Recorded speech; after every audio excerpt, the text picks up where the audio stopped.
and showed me a horse saddled, ready to ride, and he leaped upon the horse and ran down the road.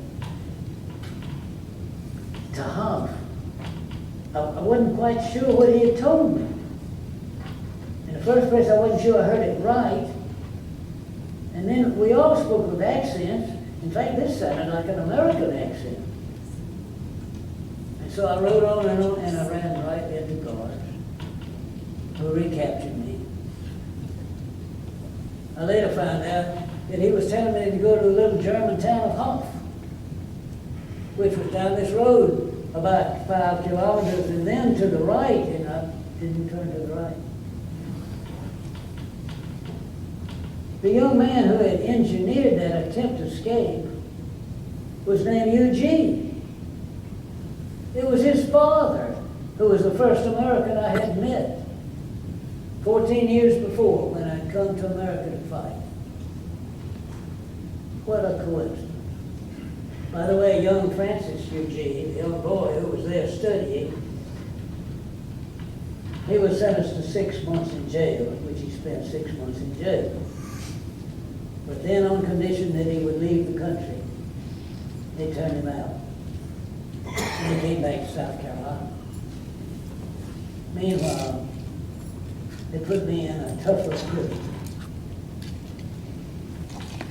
It was near a town of Allmoose. They put me in a cell that had no floor, just the ground.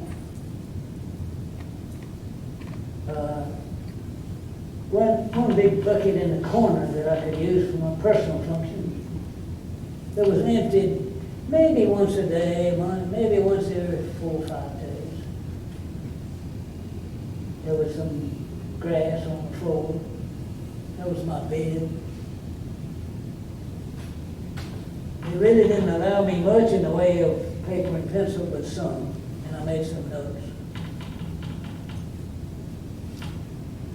Altogether, counting the time before that attempted escape and afterwards, I spent 5 years in that jail. Meanwhile, back in Paris, my dear Adrienne, who had the 2 daughters, thank goodness, we had arranged to send my son George to America, and that's when he was living with George Washington at Mount Vernon. They finally were able to get passports for Adrienne and the daughters. And maybe they too could come to America. They had already taken away most of the land. The government had just assumed the land. They stationed soldiers at some of the mansions in which her family had lived. Soldiers are not good housekeepers. The carpets were gone, the portraits were gone. The doors didn't swing properly anymore. The windows were cracked and open. The sashes didn't move. There were holes in the roof. She had 4 of those houses scattered throughout France from her inheritances. The government took all 4 of them. Finally, she did get the passports. But then she came out the day before she was to leave to go to America and said that she decided that she wanted to spend the incarceration of her husband with him. And she asked to be put in the same cell in which I was barely in existence. A cell in which a pig would be ashamed to live in. The 2 daughters agreed. They were 14 and 16. We spent 4.5 years. 4.5 years in a cell like that. Every time we had some connection to make, there was always some sort of a diplomatic reason why this or that could not be done. For instance, there was still no diplomatic connection between what has now become the United States and what in those days, of course, was the Republic of France. And so there was no diplomatic way to do things. Americans sent a representative. Thanks be to God, they sent the representative whose name was James Monroe, the man who had helped me at the Battle of Chads Ford, the man whom I had grown to like and admire. He was able to get the passports for Adrienne. The French would not allow him at first in her prison before she was sent to me. And so he adopted a strategy which finally worked. He sent his wife to visit Adrienne. She came in his carriage with his name on the carriage. Anybody passing by would know that this is the American whose wife is visiting Madame Lafayette. She came at least once a week, sometimes more often, and the crowds grew bigger and bigger and bigger. And the pressure on the government grew stronger and stronger and stronger. So strong that they were glad to get rid of her. Hence the passport, which she turned down. You know, people all over the world knew the condition of prison for me, but they didn't know the condition of the prison, the physical, terrible condition. I spent the time writing. We tried to educate our children. My health held up, not Adrienne's. She was repeatedly sick with poor medical attention. And that's why a few years after we were freed, she died, age 48. That lovely girl whose face was now creased with deep furrows, whose hair was almost solid white, whose body was thick, whose legs were heavy.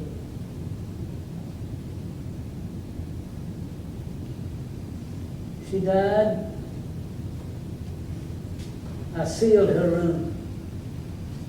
It's still sealed. The door has not been opened in my 23 years as a widow.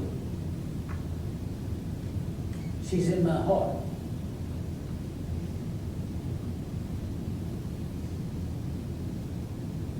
The only way we got out of jail was the French government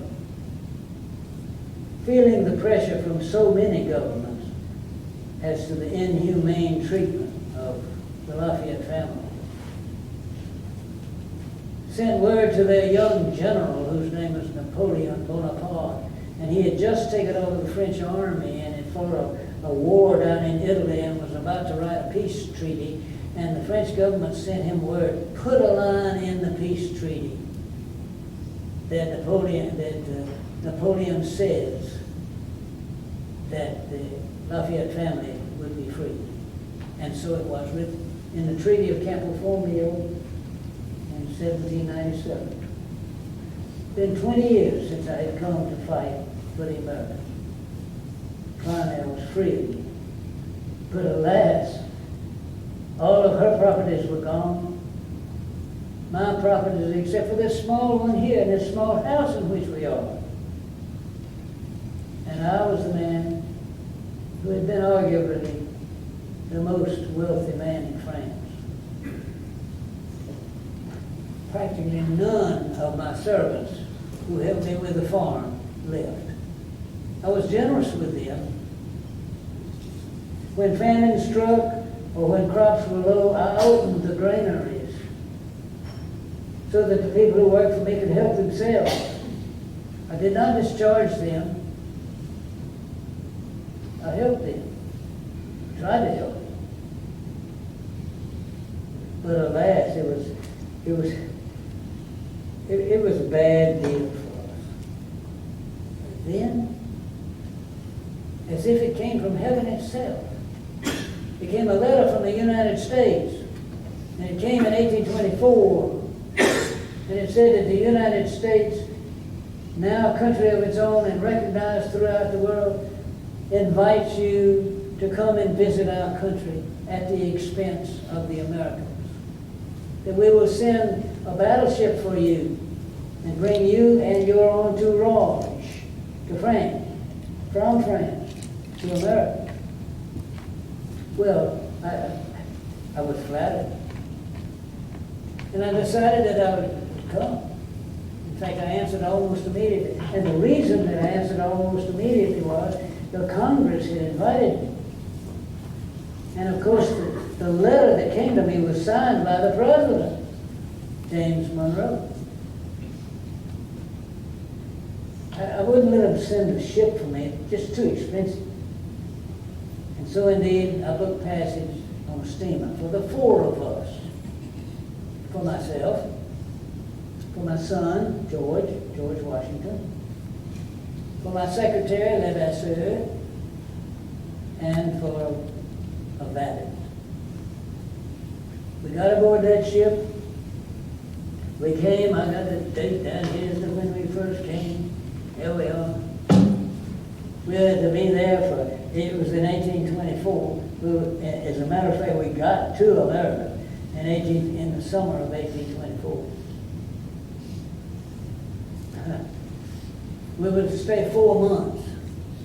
We ended up staying 13. Oh well. I visited all 24 states. Landed at force in New York. I was stunned. There were 50,000 people to meet me when I got to New York. 50,000. That's more than there was in the whole state of New York. Soldiers had come. Soldiers who had fought with me. And I was pleased that I recognized some of the officers, but I also recognized some of the men who had fought with me. Back then, 1770, almost 50 years ago, not quite. Almost 50 years ago. As a matter of fact, that endeared me to the people. I shook hands with every person whose hand was offered to me, I thought. Stayed several days in New York as an honored guest. I stayed in so many cities and towns. In every town they had a parade. They had paper mache arches and things for me to ride under. They had women dressed as liberty and freedom and glory. And there was a banquet at least one a day. I didn't gain any weight the whole time. 8 banquets every day. My son George gained weight. Levasseur had to go to bed a couple of times because he was late and too fat. But I had a grand, and from there went up to Boston, royally treated in Boston. And Boston was about to celebrate the 50th anniversary of the Battle of Bunker Hill. And they asked me when I was there in Boston that when the little park that they were building up there was completed, probably in about 4 or 5 months, maybe a little bit longer, then would I come and help lay the cornerstone? And of course I was flattered and agreed. Went through the New England states, mostly in carriages. Riding a horse is good and stately and very attractive, but riding it for great distances is very difficult, especially when you got a whole party. So we dragged our way along. Came down from the north into Philadelphia. Wonderful relationships in Philadelphia. Out there at Chad's Ford. 3 fighting battles that we had fought almost a half century before. In Raleigh, North Carolina, we got there at 3 a.m., but they had a banquet prepared and they had saved it for us, so we had to eat our banquet at 3 a.m. We want to be good guests. In South Carolina, we came into Cheraw. We stayed about 3 nights in the town of Cheraw. Cheraw had about, maybe 1,500, 2,000 people. But they turned out bringing in people from the countryside. From Chirol, we went to Columbia, met by the governor. From Columbia, we zigzagged our way toward the beach. The roads in the south are terrible. You know, the wagons, the carriages we had would sink in the mud. The horses would sink in the mud. On more than one occasion, the horses went down all the way to their bellies. We had to pull the horses up out of the mud, grab hold of the horses and their bridles and such, and pull them up out of the mud. In Charleston, wonderful reception in Charleston. And they decided in Charleston that it was just too much for us to try to make it to Savannah, on the fact that the roads from Charleston to Savannah were even worse than the roads we had already encountered. And so they chartered a boat for it. They paid for it. I didn't pay not a penny out of my pocket for the whole trip. 13 months, not a penny out of my pocket the whole time. In fact, so many gifts, hundreds of gifts. 15,000 letters came to me during those 13 months. And I tried to answer them all. It got to be an impossible task. Levasseur and I, when we stayed 3 nights in a place, we would spend the spare days, which would be on half days, because we would have to go to some sort of ceremony and then have another banquet. From Charleston, we went up to Augusta. When I was in Charleston, I had my portrait painted by the most famous portrait painter of the time. His name is Samuel F.B. Morse, who had made great paintings in other words. And then, across from Milledgeville, where the governor made an awful speech, down to Mobile, to New Orleans, back up to Nashville, spent some time with Andrew Jackson. As a matter of fact, I had been in Washington in November of 1824 when the Americans had an election for president, and it was a disputed election. And it was a great message to me, because here were 4 people who were running for president. One of them was Andrew Jackson. He got the most votes from the people. Another was John Quincy Adams, the son of John Adams, whom I had known and whom I visited. And from John Adams, another who was running was Henry Clay from the West, and then William Crawford. And they argued about it, and they argued about it, and they followed their Constitution, and they elected a president. And it was not Jackson who had gotten the most votes of the people, but he had gotten the most votes of the states. And so he became the president. And I was there the day they counted the votes, and I saw General Jackson come up and put his arms around John Quincy Adams and congratulate him as president. I saw him a second time about 3 days later. But then, another week later, things had changed and rumors had been. But what occurred to me, what if in France we couldn't decide who the next president, king, would be? We would have had a rebellion. We would have fought. We'd have had a revolution. In America, they had votes. Hey, maybe people can govern themselves, as long as they're reasonable people. I can't speak for the unreasonable people, or the dedicated and ideological people. But maybe people can govern themselves. I learned it. By the way, when I was there, Mr. Jackson was building a big house. He had started it before he was finishing it. Mrs. Jackson put on a dinner, invited the ladies of Nashville to come out to this place where the Jacksons were building, a place they were calling the Hermitage.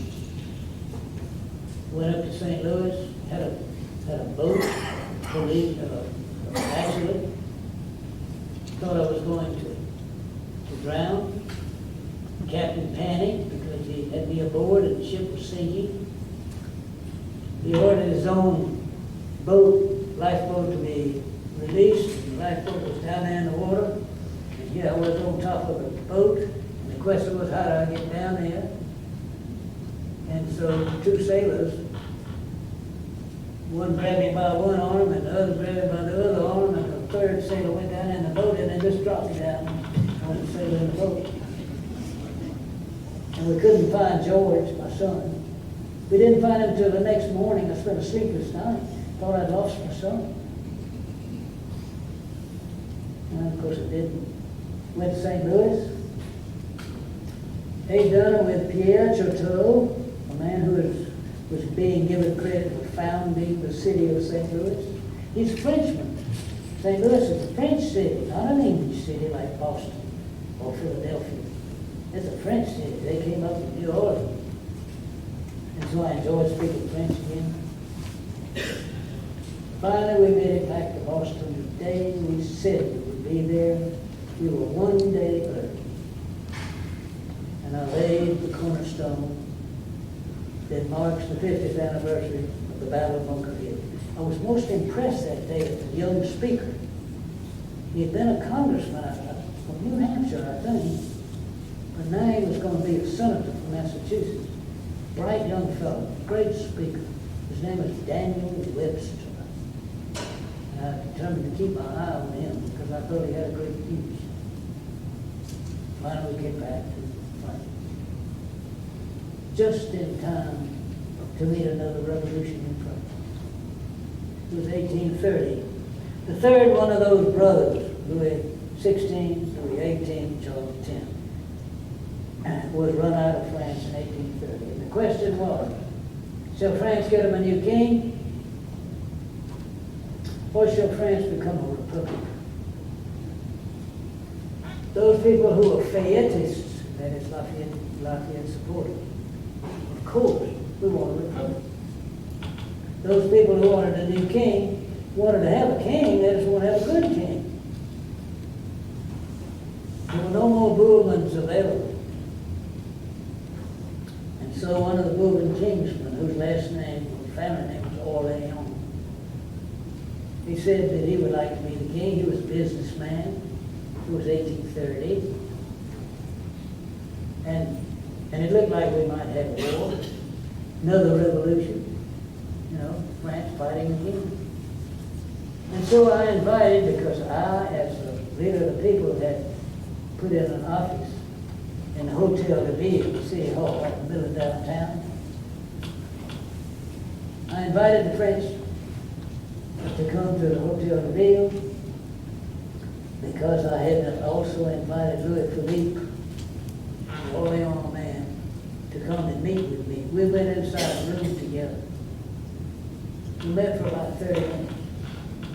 I asked him the 7 questions that I had written down. I've got them yet, the 7 questions that I asked. And his answers sounded good to me. He said he would be a king, but he would be the people's king. And his title would not be King of France.